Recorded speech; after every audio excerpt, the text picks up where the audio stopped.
I just always like to. We're in the same industry. That's what you have to do. I know, but We're live, so go ahead if you want to say hi. Hello, everybody. For those of you tuning in on the live stream, thank you for doing so. We are in part two of how to become a better agent in identifying problems with houses as you're walking through the buyer. We believe it's important that you're able to be a better asset to your buyer by being able to walk through a house and be able to identify certain things. That's a basic knowledge of certain things just to make you dangerous. If you haven't seen part one, go to part one. It should be up live. If you haven't had a chance, we went over roofs, we went over foundations, we went over plumbing, we went over electric, we went over windows, we went over sewer lines, we went over quite a bit of good information. So if you haven't seen part one, give it a listen, and hopefully it aids you as you're working with buyers. Part two, we're going to start with the heating and cooling side, starting with the furnace. Furnaces can be identified really two ways. Is it an 80% efficiency furnace or a 90% plus furnace?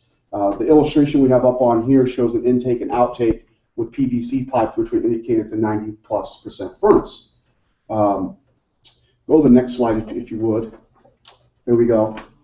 What you'll see here side by side is a newer 80% efficiency furnace that has a flue running up through it, and then you can identify the 90%ers by the PVC intake and outtake. You don't see a lot of 80%ers being installed today, but they were very common, 25 plus years ago. That's what you saw. There's a difference in the way they breathe.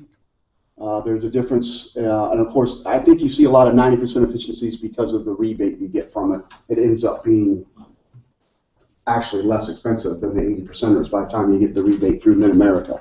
So it's good to, when you walk in with the buyer, to educate them on how to identify the furnace and whether or not it's a 90% plus or an 80% plus.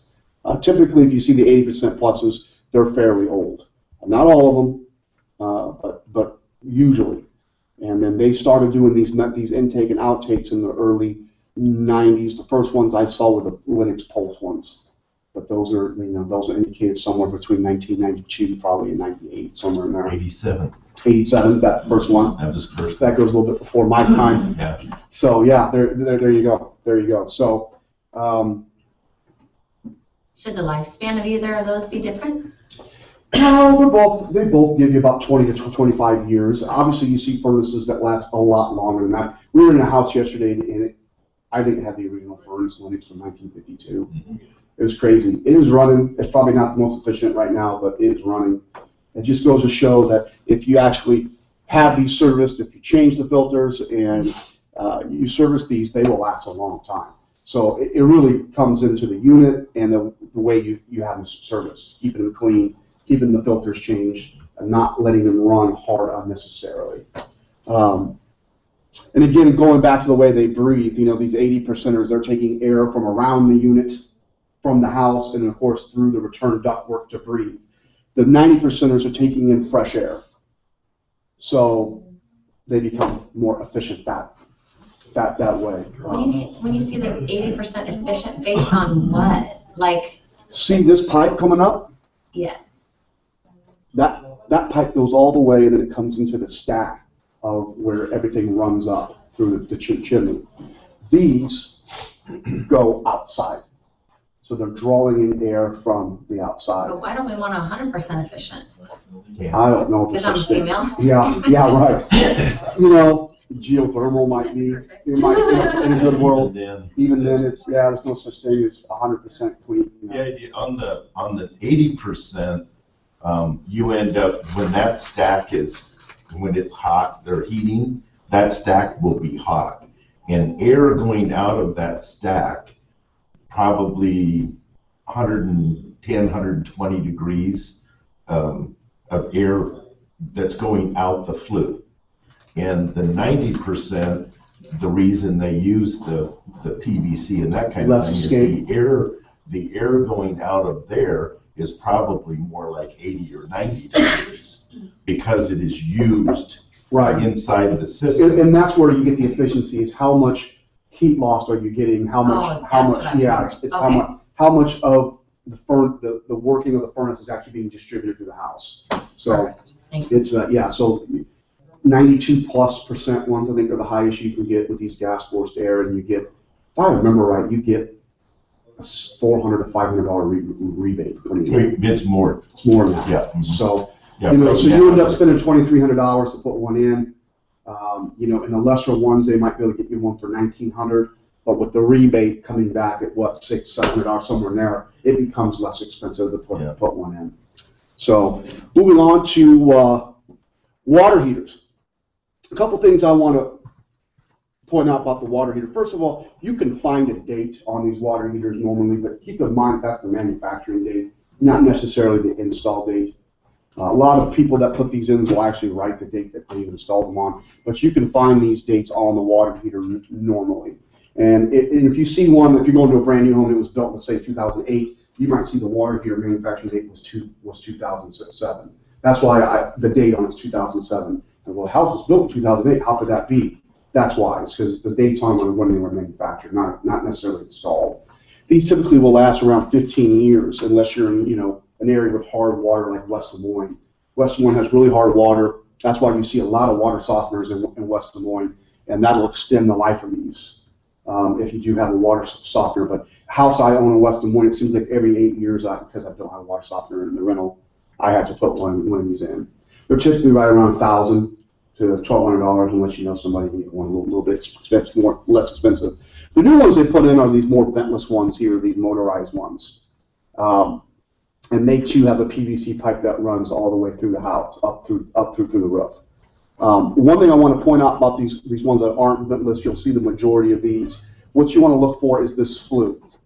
And you'll see one of them has a proper rise up into the stack. It needs to have 1 inch rise for every 3 feet, I believe, right?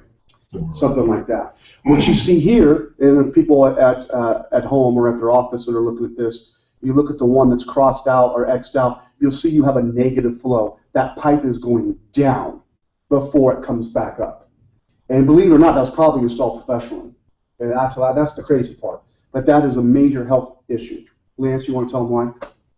Well, just the carbon monoxide doesn't have a draw to it. Right. And so it doesn't pull the burned. And you get what's called a negative flow, right? Right, yeah. You get that when it doesn't have a draw or flow freely, then the carbon monoxide will tend to leak around. Come back down, right. And then it sets, it's in the basement.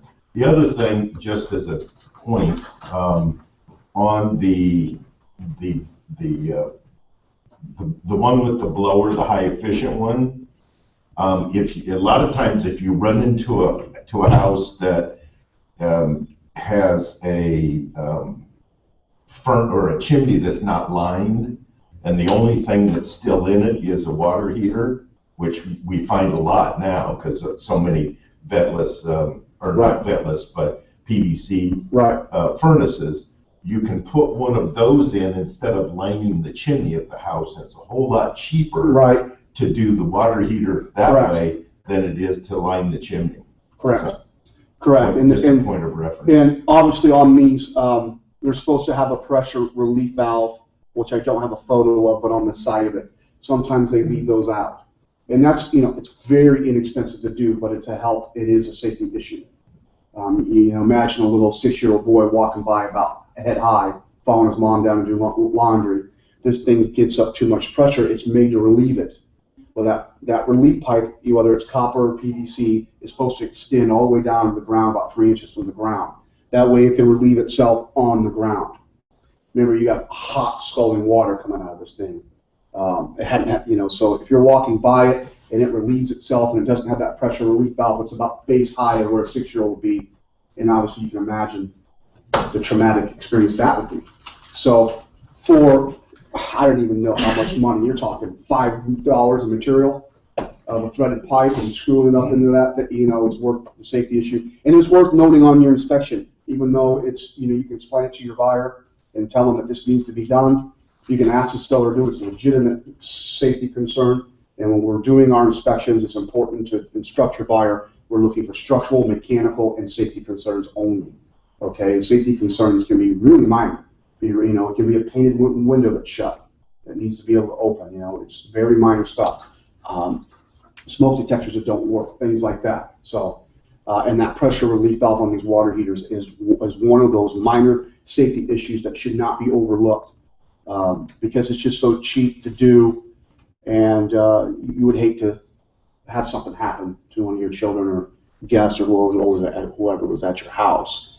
So the things to notice on these is you can find the date on them. Make sure that vent pipe has a rise on it. It doesn't have to be a huge rise, but it does need to rise up into what we would call a chimney. And that chimney runs all the way up through your house. The furnace runs into that. The water heater runs into that. So you can identify things like that, and you'll impress your buyer that you know these things. You know, so. How many years for those now? Water heaters, 15 years on average, unless you're in a hard water situation like West Des Moines, then you won't get that much life out of it.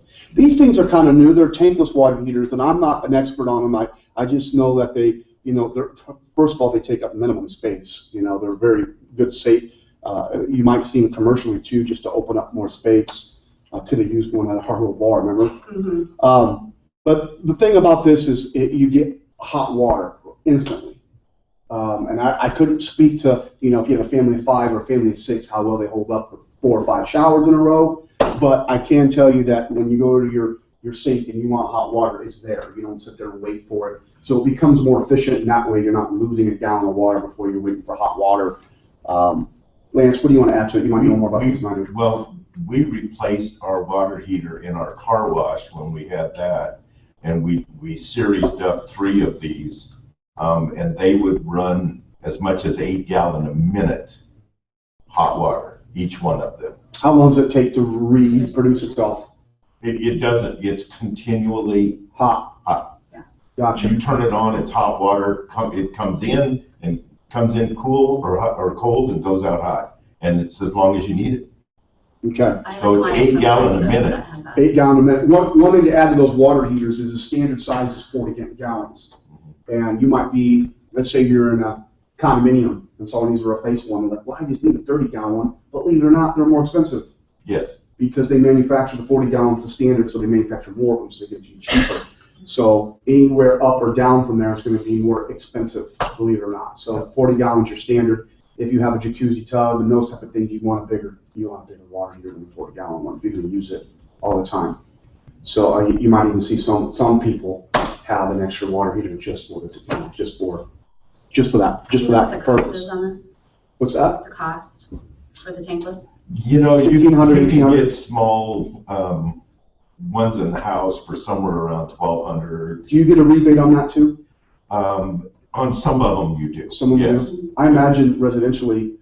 Residential, there's some rebate on them. They have to be correct inside with the heating elements and how they work. We got rebates at the car wash when we put 3 of them in. Yeah. So I've saved you some money too over the time. Not how. a lot. Yeah. Is there rebate So for what? Hey, No. Lance, what heats these up? Is it still gas? Is there? They have Electric? both. Gas is what I put in, and they're very high efficient, high level heating systems, all stainless steel inside. So I mean they're a much more complicated unit inside with the computer that reads everything. So yeah, they're more complicated.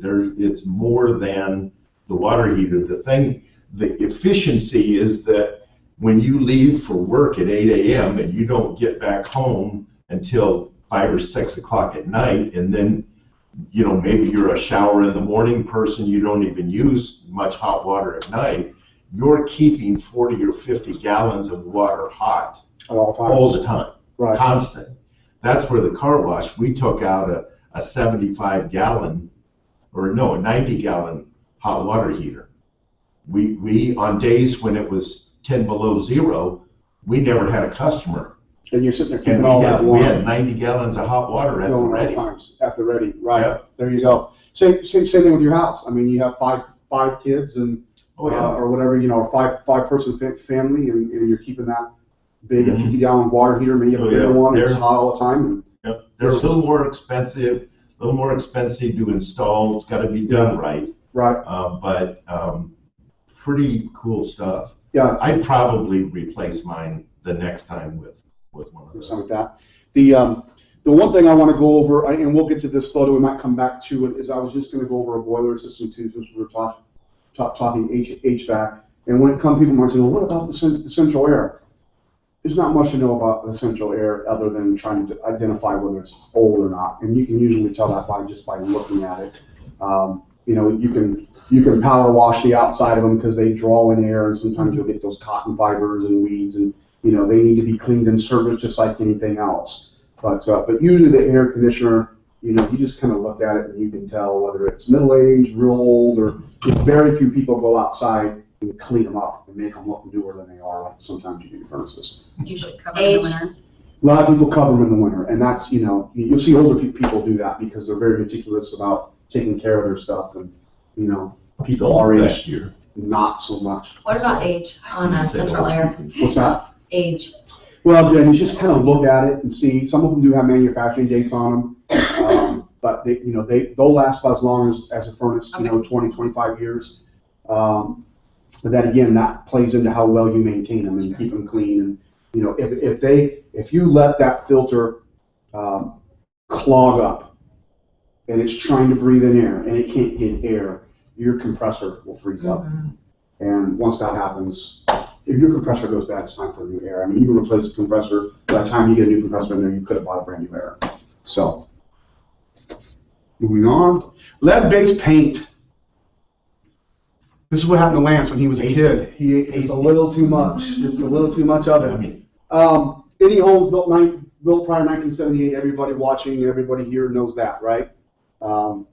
If you have a listing between 1978 or before, you have to have the lead-based paint brochure filled out. But I want you to be able to identify it. And here's two really good photos of what lead looks like. It has an alligator cracking look to it.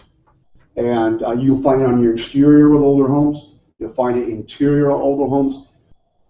Most of the interior walls have been painted so many times since 1978, it's not always most likely a concern on the walls and the trim. Where you will still see it is if you have original windows. You'll see it in the window jamb. You'll see it in the door jambs. And it's good to point out to your buyer.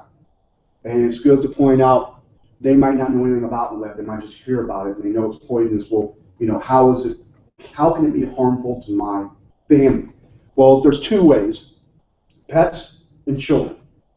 Children, I guess it's real sweet tasting. I've never tasted it, but it's real sweet tasting. That's why kids, if there's paint chips on the floor, they can start picking them up and they start putting them in their mouth. And obviously, eventually, if they get too much in them, it causes lead poisoning in their blood, and it can cause brain damage. Same thing with pets. Pets will eat little chips off the floor because they're sweet, and then again, even a smaller body pet, obviously, you know, it can poison them as well. Typically, when you replace your windows and you replace your doors in an old home, they replace the jambs too, and they do it. They'll charge a little bit more, but they'll do it they'll take the precautions necessary by, I believe, the EPA to make sure that everything's encased. So they take the windows out from the outside and everything's wrapped up on the inside, so you don't have a bunch of falling chips. Now, keep in mind that if you want to get rid of this, a lot of people are like, well, I'm just going to scrape it, sand it, let dust. Is not a good thing either. So if you're going to do this, you really need to control your environment. You need to wear a mask. You need to make sure that you've done your research on how to properly dispose of the lead. Okay? You don't want it just scraping if you're going to do your exterior. You don't want it falling on the ground, eventually getting into your groundwater. I mean, if you have too much of it and rain comes and it gets into your groundwater, that's not a good thing either. That's why whenever you do some scraping on the exterior, if FHA makes you do that, you always want to make sure you put down some kind of plastic. That way, when it's done, they can wrap it up. Yeah, otherwise, FHA will go, oh, you did a nice job on the painting. They see all these paint chips on the ground. We need that picked up. You know, they don't want lead on the ground. So something to be mindful of. Obviously, we offer, you're supposed to give a pamphlet to your buyer. They're signing off on that lead-based point, but they got that pamphlet. That pamphlet goes over how to identify it, how to get rid of it, and that's good information to have, and it's by law that you give it. So you better start incorporating that into your business plan. And when you're printing off offers and you're getting things signed, make sure you send that pamphlet over too. Some people go as far as even having them initially. That way they can't come back and say, "You didn't give it to me." That's something some of you do. Oh my gosh. I do it every time because it's 19 pages.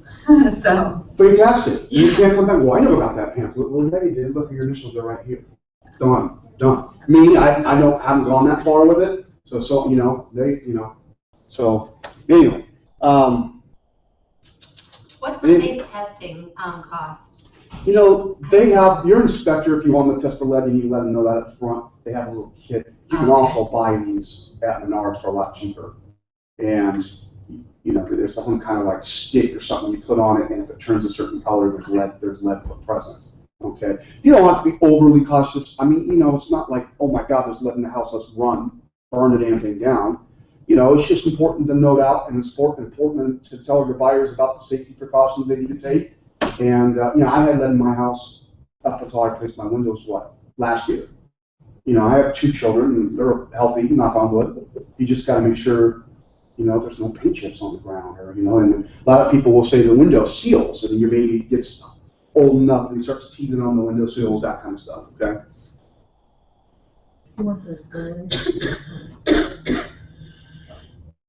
Asbestos. Is this from our house, man? Huh? Is this from our house that we had listed? It's pretty close. Yeah, it's outside. Now, inevitably, you're going to go into a home that has asbestos, and if you don't know how to identify it, well, then you're not supposed to. So I do. Really, you see it in 3 main ways. It really 4, I guess, if you want to take the exterior, which we have some photos of. There are some exteriors that were put on that have asbestos in them. And actually, if you look at the county assessor's page, a lot of them identify that, asbestos siding. So obviously, if anybody's going to do any scraping or painting, it's good to know that so they can take the proper precautions. Now, what asbestos is, or what it was used for in houses, it's a fire retardant, right? This asbestos won't burn. So where do they use it? They use it in those stacks we were talking about that go up through your chimney, that go up, you'll see big solid pipes of them, where all your water heaters plugged into and your furnace is plugging into, and it runs the heat up through your home, right? And they do that because it won't get hot enough to where it will burn. Now, asbestos in its solid form is not harmful. If it's not broken off or frayed or anything like that, in solid form, where it becomes harmful is when it does become broken off or frayed. Those fibers get dispersed in the air. You breathe those in, they get lodged into your lungs, and you can't get them removed. If you guys are old enough to remember Firestone, a lot of people died at Firestone from building tires, from being exposed to that asbestos. A lot of people in the military, especially in World War II, were on ships and stuff, were exposed to asbestos and consequently died from it. So I'm going to get this wrong, but I think it's called mesothelioma. It's the type of cancer you get from asbestos, right? Now, the other way that you'll see it is if you go to a new home now, you'll see where they've kind of put this putty and stuff on the seams of your ductwork where they come in together. And they're trying to do that to enhance the efficiency of it, so you don't have heat loss out of that. Well, what they did back in the day is they used asbestos tape. Why? Because it won't burn. It won't get hot enough to burn. So they wrap your joints with asbestos tape. Now, I have this in my house. My house is a death trap, obviously, right? Yeah, not coming over. Not coming over, yeah. What you can do with this is they have a reflective duct tape now. A lot of people actually used duct tape back in the 50s to do this, but now they have a reflective duct tape that they use for heating and cooling. And it's actually kind of expensive. It's probably like $10 to $15 a roll. But you can just go over this and wrap it and seal it. They also have paint. What's that? A paint. A clear coat paint. Clear coat paint? Yeah, you can encapsulate it by painting it. Encapsulate. Okay, I've never heard of that. Good information to have. So I know a lot of people will just wrap these, and again, I would probably use a mask or something before you do that. But just, you can wrap these joints, or you can, I guess there's some kind of paint you can buy. To me, the idea is just to seal it down so it can't break off and fray. Okay, that's what you want to know. Fairly inexpensive to do, something anybody can do themselves, really. I think where it gets tough is where, if you look at that top picture, where it comes up into, so a lot of those are asbestos, but like there, and it's tough to get around some of those areas. You see a lot of that top picture when you have old boiler heat. Yeah, Lots and lots of those pipes have that wrap. In fact, one of the photos I include on here, I should have, is exactly what Lance is talking about. The boiler line pipe goes across, and it's encased in asbestos. That's where painting, because you can't wrap it enough. I mean, Right. That would cost you, $300. But you literally can just buy a spray paint. Right. As long as you seal it. And if you ever want to remove this, just remove it completely. Do not try to do this on your own. This is a call in the National Guard type thing. They'll come in with the hazmat suits, and they'll seal off your house, and they'll seal off your ductwork, and they'll get rid of this. But I have never been a part of that. I don't know what it would cost, but I do know if you're going to cut any of this out and just get rid of it, it's best to have people do it safely. Because once those fibers are in your lungs, there's no getting them out. It's not like your lungs will heal themselves like from cigarette smoke or anything like that. So this is the boiler picture, and that's typically the boiler you're going to see. It's hot water heat. It's actually more efficient than most. But the only complaints I've heard about boilers is twofold. Number one, not everybody works on them. It's not like calling an HVAC guy and saying, hey, my furnace is down, they know how to work on them. Not everybody. So if you have a boiler, you got to get somebody you trust that works on them, that knows them. Cook Plumbing puts a lot of these in, actually. And then the only thing I've heard about the heat is that it's tough to control. You're either too hot or you're too cold. It's kind of tough to get that mid thing. Now, a lot of these boilers, and if you know anything about the HVAC system, the HVAC system has the A coil runs through, or excuse me, the A coil, it runs through the furnace, and the air is distributed. Your furnace distributes the central air, the blower in your furnace. Obviously, we don't have one here. So there are people that have gone and put in central air with boilers on, but keep in mind, there's no ductwork. This is coming up through hot water here, and this radiates heat. So if you have one of these, it's probably more than likely you don't have central air. And it's not easy to add central air because there's no ductwork throughout the home. And if you're dealing with the boiler, a home is built in 1940 and earlier, it's all plaster. So getting those ductwork up through the wall and getting to the second level poses a big problem. What you'll normally see is that someone will do a central air and it'll actually run through the attic, and the air will be coming down, a lot like you see here. Okay? Which is more efficient with air. Because air, cool air will come down. So I've even seen them put air units in attics, and bring them down that way with these boilers. So it's not impossible. It's just not, hey, this home has central air, we'll just add it for a couple $1,000. No, that's not the case. Okay, but you won't see a ton of boilers, but you will inevitably run into them, and you should just know just enough about them, to get some information. Back to asbestos. Back to asbestos. Asbestos, and it's, this is probably the most common, and you don't really know. You walk in your home in the 40s and the 50s and the 60s, everybody sees this tile on the basement floor. It's in the basement. It's on the basement floor. And what happens is a lot of times you'll see missing pieces or broken pieces like the illustration. Over time it can just break, or a lot of times you might get some moisture coming up from the bottom, which is loosening the glue that keeps this down and starts to pop them up. Again, when you see it broken like that, it poses a health hazard. There's fibers in that asbestos tile that are allowed to get into the air. Okay. Now there are this type of tile. You'll see this type of tile that's not asbestos. But unless you have it tested, you don't know. And if it's in a certain era of homes, you can almost assume it is. Now, when it's broken up like this illustration up there at the top, you may want to address it with the seller or try to get some kind of team like we talked about in there to remove it professionally, which can be costly.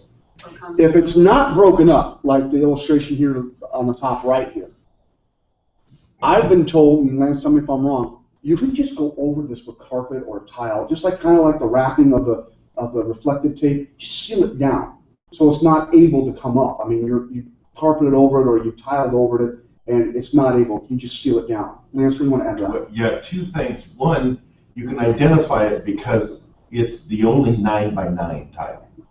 I did not know that. Yeah, it's, you know, every other tile is either 8x8 for the older stuff, 12x12 for the newer stuff, but the 9x9 is It's asbestos. And like Home Depot, if they see 9x9 in your basement, they will not install carpet.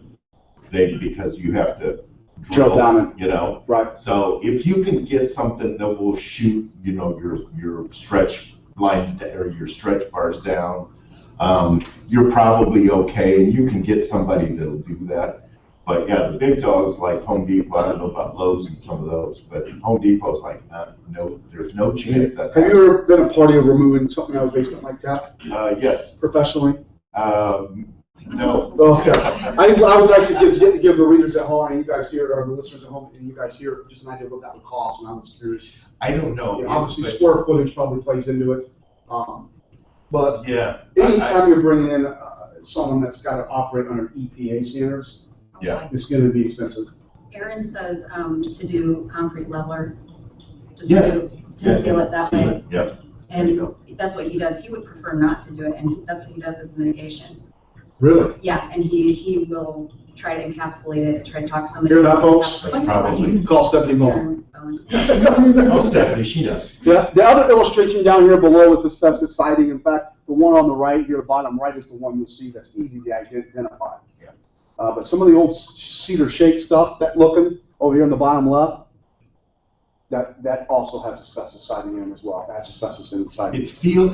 It's a lot of people used to call it slate because it's hard, very hard, Yes. and it breaks really easy. Yes. You know, so. The one thing I would say is that, you know, and again, I'm not an expert on asbestos, but you'd be better off having it outside than you would inside.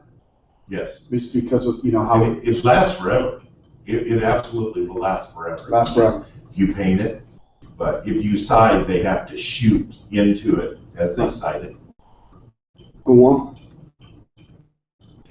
Okay, we've all been in homes that have waterproofing systems, and they're not equal. I mean, you know, there's a lot of different companies that do have different techniques in doing waterproofing systems in homes. And kind of give you a brief background, if you were to build a home today, Shane knows this, you dig down and you're putting your footings in, and you're putting your basement in, they don't excavate right away. There's about a 3-4 foot channel.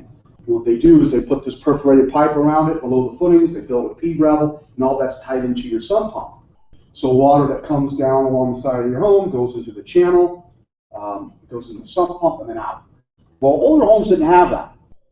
When you look at your brick foundations that we went over, your clay tile foundations, and your concrete block foundations don't have that.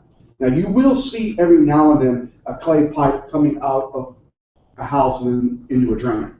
And they have that clay tile, but you can't trust that clay tile breaks over time. It's not as reliable as what they're doing today.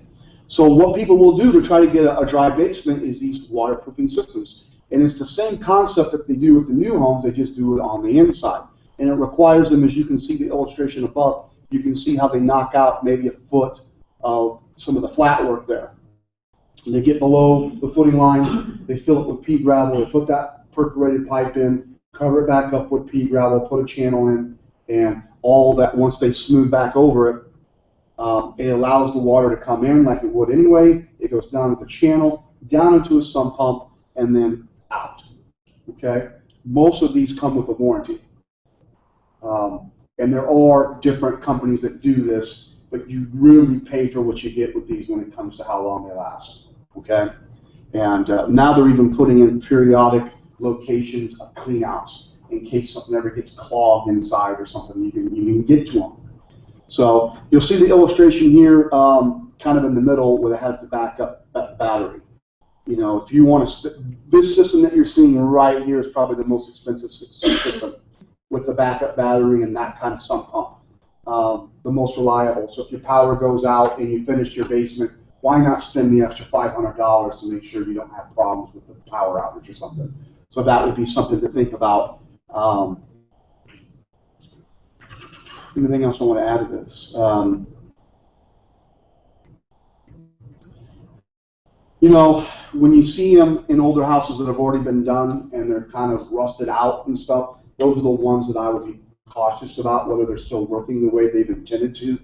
You have American Profession, the Friels that run that. You have basement waterproofing systems. You have 4 or 5 companies around town, if not more, that specialize in doing these. This one that has the black channel up here on the top, that's the best ones I've seen as far as how they perform. Okay, but American Profession is probably the cheapest. But again, I think you kind of get what you pay for. Okay, but yeah, definitely being able to explain that to your buyer when you see it. It's not something they see all the time, so being able to explain that to them would be very helpful, and you come across as a knowledgeable agent. That's the whole point of this training. Can I ask a question on that picture in the top where we have in one of our homes where it was a stair step crack? And so when I was calling Lance and I said, he said, well, what type of crack was it? Is it a hairline that goes all the way across, or did it stair step between the cylinder blocks? Can you speak to that? Like one of those is. Well, what he's trying to ask is it a frost line crack? It means the horizontal one about 4 feet down, or a stair stepping crack, which could mean more than one thing, but typically what it means is the footing is probably on that corner. It's probably given a little bit for some reason. You know, was there bad swell there? Is it just, I don't know. But that's when you start seeing that stair crack. Mm-hmm. That's why when we went over this in part 1, we went over foundations. Concrete block foundations are probably my least enjoyable foundation. That's probably the worst foundation they came up with, just because of the way they changed them over time.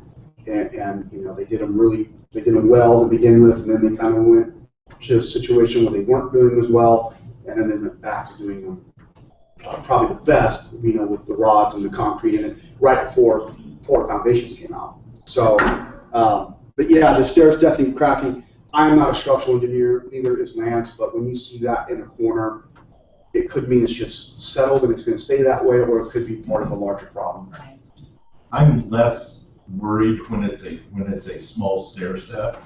I'm less worried because it means it's just moved a little bit, right? You know, resettled. You know, it's like getting a crack in your drywall, you know, as it changes. So that's not as worrisome when you have the horizontal crack all the way across. Then you got to start looking, okay, is it still moving?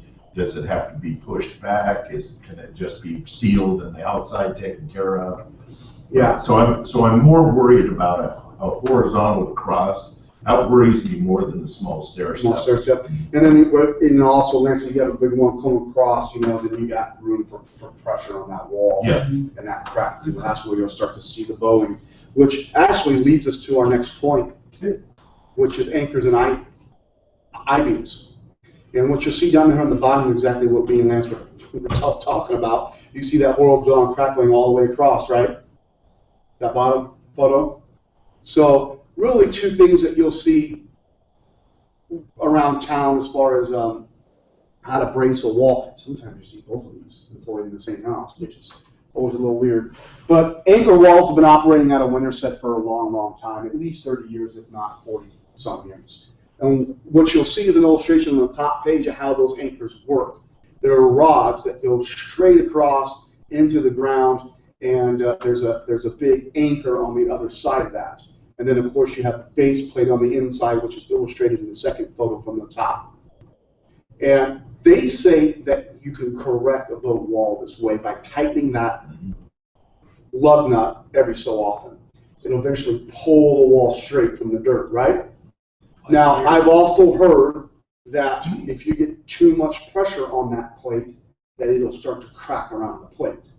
Now, that's the people that are competitors of anchor walls will point that out to you, and they'll show you photos of how that anchor stays in place, that everything around it starts to come in. So, but anchor walls does warrant their work normally for, I think, 20 years, if not 30 years. So some of them have lifetime warranties. Some of them have lifetime warranties.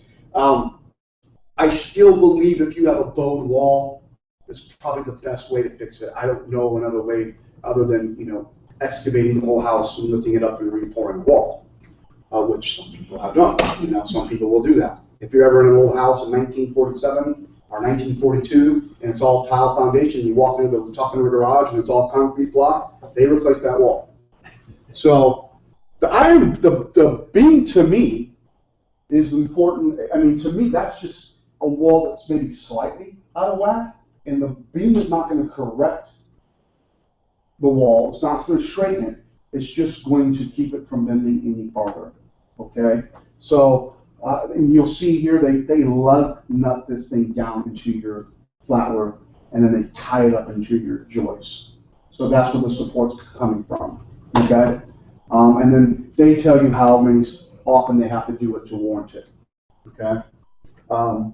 Anytime you're in a situation like this, it's important, obviously, to do it, but it's still going to scare some buyers. It's just, the unknown is scary. So the problem whenever you're dealing with a basement or a sewer or anything like that is that people expect those things to be working. And if you have to go to the expense of putting one that's working, they don't give you more for your house. They don't. It's nice to have a brand new sewer line might cost you $6,000 to do it, but no one's going to give you $6,000 more for your house. That's just something they expect to work. Okay. Same thing with the foundation. They expect it to be structurally sound. So it's a lot of money you can put into your basement that you will never see a return off of.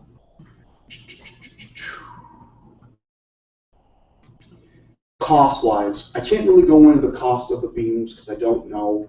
I know the anchors are somewhere between $400 and $500 a plate, and they want them like every 4 or 5 feet to warrant it.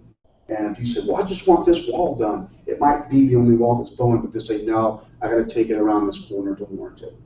So make sure you have them out and to give you a bid if that's what you need. I have owned houses with anchored walls, and they've always been just fine, and they've all been concrete block foundations. Does your current home have anchored walls? No. Since it has lead base? No. Walls are good and straight. No, it does get a little bit of water, but it's good and straight. He has nothing. Sorry, do they have iron beams? I didn't ask her about No, that. they don't have iron beams either. Okay. Not yet. The anchors not only fit inside of walls, but you might see them in a retaining wall that's high. A lot of times you have a tuck under garage, and on that tuck under garage there's a embankment going up 6-7 feet. And you'll see it was all brick at the time it was built. You might see a plate or two in there, to hold that wall in straight. So. Isn't there something in the yard though too? There's a plate. I thought I saw it. Right. Yeah, that's where those rods go. Yeah. See those rods in there? That's the anchor mast on the. Now we had to do this one time on a outside of a tuck under garage, the outside wall. The problem was that the house boundary was only about 3 feet. So we had to get an easement signed by the neighbor in order to get this in. Okay. Because they have to go out at least 6 feet, and they might even go even farther than that. It's longer than 6 feet to me. But yeah, they'll dump that dirt back in there and compact it, and that's how that thing works. So, and that's a poured foundation there too that they're putting in. So you can see that big crack on the corner of their ceiling. So whoever poured that didn't do a great job. What's next? Is that it? That's it? Is there anything else you guys want to talk about? Anything from part 1 you guys want to talk about? We have part 1 in here too. So you have part 1 in there? And for anybody listening at home, when everybody gets on this, part 1 has a lot of information just about the mechanics, the basic stuff that you'll see, the windows, the doors, and things like that. I think it's important to know these things. I think it has set me apart from other agents when I'm with the buyer, whether it be a lead or someone that was a referral from me. I can usually nail them down as clients the first time I meet them because I'm walking around the house identifying all these things. And the other agents they have met with, whether it be Zillow, Real.com, where they got them from, don't. So they feel safer with me. They feel like he's not just out trying to sell me a house. He's opening my eyes to everything and letting me make a decision. Also, and I got great compliments from the inspectors. They always say, well, Matt's one of the most knowledgeable agents we've ever worked with, and all these things. So when I'm putting these things out to a buyer and I show them that the window seal is rotten and there's stains on the window, when the inspector comes through there, they already know these things that I pointed out. It's not going to bomb the deal. They've already taken those things into consideration when they negotiated. They knew those things. So the things that the inspector's going to tell them are things we didn't know. Maybe there's a gas leak somewhere. Maybe there's not enough insulation. Maybe, the stuff you just can't do when you're looking at a house, you just don't have the time. Maybe there's a dead outlet, all those things. But it's a lot easier to negotiate those small things than it is for a buyer to walk in there and not know anything. And then, what do you mean the HVAC's 25 years old? What do you mean these windows are rotted out? What do you mean, these shingles only have 5 years life on them? God, I don't want to buy this house. So I just did all that work, negotiated all that deal, get them all the way to the inspection. I'm only to have it bombed. No, I'd rather have you tell me you don't like the house bombed while we're here. And let's just go on to the next house. Because I don't want to put all that time and energy into putting a deal together only to have it bomb with things I could have pointed out. Or if an agent, you don't have this information yet, you should have this information and you should be able to point it out. And if you ever meet a single gentleman or a single lady that's with their parents because they're in their early 20s, and you're pointing all this stuff out, their parents will love you. Their parents, I've heard it many times saying, hey, you know what, you're in good hands with Matt. Just call me when you find the house. I don't need to walk around every house with you. Matt knows more than me and he's pointing everything out. I feel comfortable. So, and then when you get the A+ approval from mom and dad, you're in now. You're in. So, it's important to remember we're not just putting sales together, we're building relationships. In building relationships, you have to have trust. And building trust is just being honest. Being honest.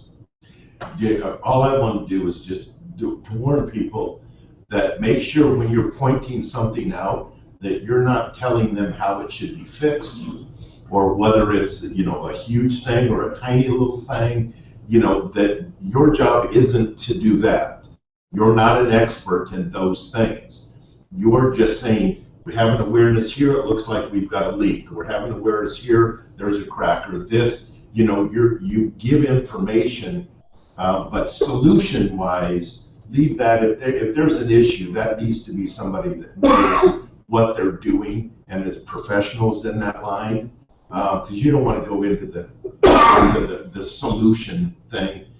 As far as like Stephanie said, it's like, hey, to seal this, most people tell me that, you can just take a latex paint, or they actually have a spray sealant, like you said, a clear sealant. So those kinds of things, yes. Well, don't get too far into it. Listen, there's a good balance between the advice you're giving and coming off as knowledgeable and coming off as an expert. Yeah.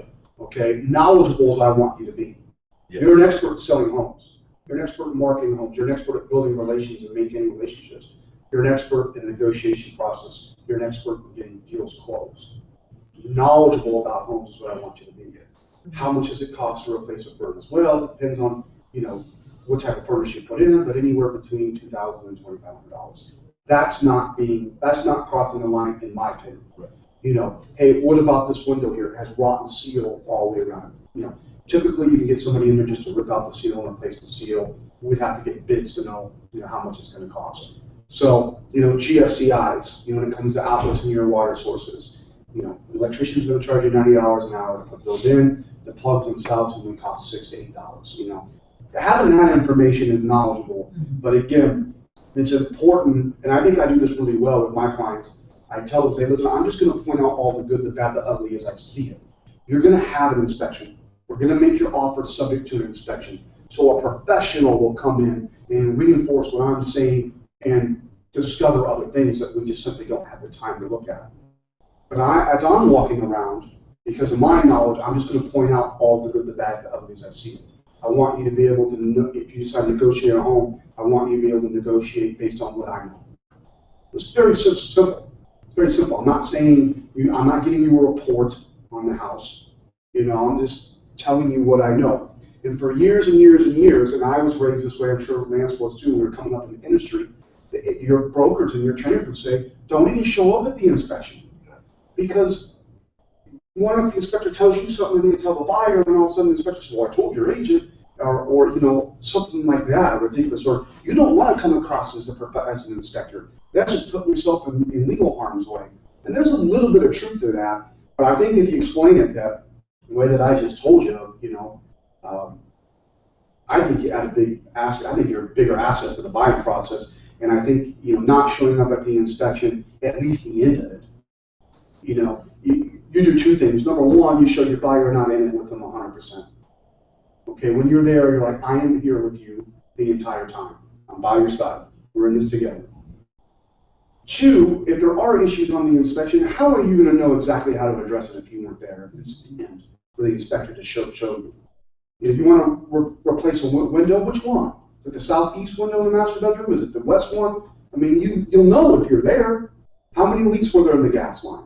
I didn't tag them. I mean, just all kinds of stuff. There are reasons why you should be there during the inspection. At least the tail end. And if you're a newer agent, and I mean anything less than 6 years, you should be there from front to beginning. Because I have learned equally amount from inspectors being there from front to back than I have from modeling homes, building houses, and everything in between. So these inspectors are knowledgeable if you find the good ones. Ask them questions. They love to answer questions. They love to spew their knowledge all over the place. Let them. You know, something I've learned in the last 2 years, I can take off an electrical panel and tell you whether it's double tap now. I mean, I would never do that for my buyer, because that's not that's going a little bit over beyond. But I didn't know that up until a few years ago. When I was on an inspection, I've seen them do it a million times, and I asked the question, hey, Mike, show me how you know this is double tapped. You'd be surprised how easy it is. You know, how actually easy it is to, you know, now whether the wires are fused or not, or that's not, you don't need to know all that. So, but yeah, I think this is great training. I hope you guys do too. I hope you find some value in it. If I was you, I would go to my inspections and I would revisit this training 2 or 3 times just to hear the stuff on it. And when you walk through homes, you'll notice the difference in how your buyers see you and trust you, and they won't go to for sale by owner without you. You know, I had this call, they called me up and said, hey, we just walked this for sale by owner, but we're not buying it unless you're involved, and we want you to come see it and tell us what you think of the house. Because I've established a trust relationship with them that they want my eyes on it, to tell them the things that they don't see, you know. What about mold? Mold, you know, whether it is black mold, toxic mold, that's, you know, obviously outside my expertise. Mold to me is mold. It needs to get out. You know, but a lot like asbestos, because it has spores and it can spread. Typically, better done by a professional. If something gets wet, whether it be your own house, or you just need to get rid of everything that was wet. You know, some things can be dried out professionally, carpets and stuff like that. But once your drywall gets wet and your insulation is wet behind it, it's got to go. It's got to go.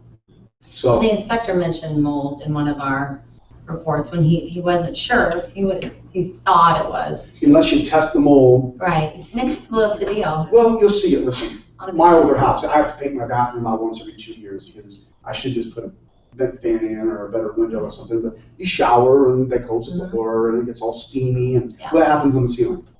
Now, is that toxic mold? No, it's surface mold. But who am I at any walkthrough to tell somebody, no, that's black toxic mold, we need to get the heck out of here? That's way outside. I don't even care to know that. You know what I mean?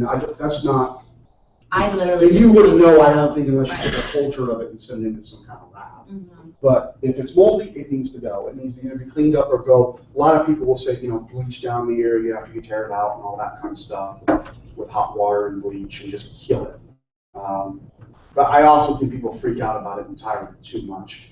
You know, if there's just a little corner of mold or something. You will go into foreclosures that have had pipes bust. And of course, the foreclosures didn't get to it for 6-7 months later, and you'll have mold just climbing up the entire wall. There's black spots the sides of your head everywhere. That to me says, well, if you're with an investor, they don't care. They'll tear it all out. But if you're with a buyer, just get out of it, man. It can't be healthy to bring that stuff in. Can't be healthy to bring that stuff in. The reason I don't have mold on here is because, you know, other than looking at it and identifying it, I don't know much about it, you know. So I kind of try to stay with what I know. I was racking my brains, you know, yesterday trying to come up with this training program and thinking, what else might you run into? But you know, we covered siding, we covered roofs, we covered windows, we covered electrical, and the types of plumbing you'll see, the type of foundations you'll see, the type of windows you'll see. I don't know what else to cover. Did you identify roofs? Yeah, we did roofs. We did roofs. And Right on mitigation systems, is there ever anything that, I mean, Right now, they're just being put in. Or They're just being put in, you know, some people think it's all BS, I don't know. And look, Shane Miller shaking his head. Listen, radon isn't new. Right. Radon's been coming up from the earth, and somehow our grandfather lived to be, 105 years old, so I don't know. But I do know that the closer you are to the ground, it seems like the higher levels it seems to be. Crawl spaces and things like that. Also, if there's a crawl space underneath, let's say, they're a little harder to mitigate. They're not just putting a pipe through there, they have to put a blanket down and things like that. So radon's a big issue, hot button in our place. If you're building houses, just put a passive system in as part of the cost. If you're listing a home that doesn't have it, let them know that it's a possibility, that it's a big hot button item. I don't agree with the whole philosophy. Radon tests for buyer's knowledge only. I don't want my seller to know. That whole stick your head in the sand type thing doesn't fly with me. I just got a quote for a That's like saying, hey, if your inspector finds a leak in my roof, just don't tell me about it. I don't, you don't want the house fire, just pass it on to make a fire. That's not ethical. Right. And regardless of how other people practice real estate, I think you got to take into account how you want to practice real estate. What's your reputation going to be? Prepare your buyers, prepare your sellers. We're taking this listing. You don't have a radon. It's a big hot button. People might test for it. They may not. But whatever you negotiate, as far as price goes, be willing to throw $1,500 back into your home for a radon mitigation, maybe a few incidents. That way they don't negotiate themselves to such a tight spot. There's nowhere to budge. Does that make sense? So you don't put it on your listing, seller will not mitigate? No. No. Okay. Number one, I don't like ultimatums of any sort. I think that's not the way to start a negotiation. Right. It's like there's probably something wrong with their house, see if you Right. can find it. Right. At that point, the seller might actually just decide to give in. So they may go back on their word, but you've already put it. Yeah, I mean, when they list a home, they don't know where they're going. Now they have the house picked out, and they think they're going to let a radon mitigation system stand in the way of their ultimate goal of getting in this house and getting their house sold. So say that at the time of listing, I think it's just wrong. Let other agents do it wrong. You guys, how would you want to be treated as a buyer? How would you want, those types? That's the way you got to think. The old golden rule, right? Do unto others as you would have done to you unto you. So your reputation is everything in this business. That way, being honest and once you build the trust and the confidence of the client, that client's yours. If they're going to buy a home, they're going to buy it through you. Just make sure they buy the right home. Don't try to sell every single house you're in, because not every single house you're in is for that buyer. So you're not selling houses. You're selling yourself constantly. And how you sell yourself is through knowledge, trust, and confidence. That's how. I mean, if I'm a consumer, I want to trust you, and I want confidence that you can take me where I want to go. Once I have that, I'm yours. You're mine. That's it. Okay? If there's a likability factor about you, that helps too. But just being honest, and I think that's and I think that is what has come around. Honest and knowledgeable has come around to me quite a bit. It's like, I can't believe you're so honest, you're so candid. If you're cool like Matt, that helps a lot. Yeah, it helps. It helps. But I didn't learn this stuff overnight. It took me a long time to learn, but honestly, you can learn this stuff almost overnight with this training center. And I think your buyers would be impressed. Really impressed. So, what do you got there? It's off topic. Oh, But okay. it's good. It's real good. Shane, you want to add anything? You have extensive knowledge of building houses. Ditto. Everything. Whatever Matt said. No, I think he covered everything good. Is there anything we didn't cover, Lance, as far as you've been here part one, you've been here part two? Is there anything we didn't cover? There's detail of detail of detail. Right. There's lots of things. Well, and Lance, said, don't pretend that you know how to fix the situation. The only thing that I would add is don't pretend to also know what you're talking about. If you don't know, just say I don't know. Yeah. Find out. Absolutely. Absolutely. It's better to say that and be wrong than say something and be wrong. Yeah, I think people's BS meters are on high alert whenever you're with a salesperson, right? Yeah. When you're with a car dealer or you're with someone else, your BS meter's on. And people can sense it. If you try to BS your way through a problem or BS your way through knowledge you don't have, they're going to know it, and there goes your trust. Well, There goes your the trust. younger your buyer, the more they will know when you're BSing them. Right. The younger. They know. The three The words, older ones, I don't like, know. "Eh, whatever." I don't know is powerful. But here's the thing that you can also go in there. Once I say, I don't know, but I will find out. And then you have me, you have Lance, you have Shane, you have Rob. I mean, you put us all together, it was like 90 plus years of real estate. That's not even including Joe. I mean, so. So you got just a wealth of people around that's willing to help you out, and we're a company of 140 strong. So whenever you put it out there on Google Plus, inevitably someone comes back with some kind of solution. Our problems, it's very rare you run into something that's completely and totally unique that no one has seen in 30-some years. So, we've all dealt with these things before. I mean, things I'd like to forget. So the one thing we didn't go over, I suppose, would be septics. But to sit here and give you, I'd have to go through a training course on septics before I give it to you guys. Each county is different too, though. Yeah. You gotta be careful. Yeah. And then how many systems are there? I mean, from peat moss, if you're by class C water, class A water source, Sand, you got lateral, gravity, you got pumps, yeah. It's better to say, send that to forest septic. I do know this though, there still are septic tanks in Des Moines, like on 63rd Street, going to Windsor Heights. If those fail, you're not allowed to fix them. You have to go up to the city. My second sale ever ran into that. 1996. It sounds like 25 years ago. Yeah, 21 years ago. But yeah. You gotta round up. What's that? Was that costly? His septic still worked. It was just a matter of, I think you replaced the laterals. It was just in that area. You couldn't fix the actual septic system. Yeah, you can redo laterals and you can fix distribution, but you can't replace the tank. You can't replace the tank. And then also, I was told this by someone, when we went to a meeting trying to get this commercial building over to office septic, and they said that they would, if they did it, they would charge me and then spread it over my real estate taxes over 10 years. Yep. So, because it can be huge expenses like sewer. I mean, depending how long they have to go, I mean, it could be 12, 15 grand. So. No, you can also do that to install a new septic system. Yeah, it could also do that. So, just, to take your taxes from what, 5,000 commercial building, 5,000 to 5,500 over 10 years is a lot less painful. And then if that's assessed to you and you sell, would that then go to They would the? transfer. They would transfer. Or they would require to be paid at that time. That's called a special assessment, Yeah. and that's addressed on the purchase agreement. Yep. Okay. So, a lot of those times they'll have to be paid in full prior to transfer title, depending how you agree to it.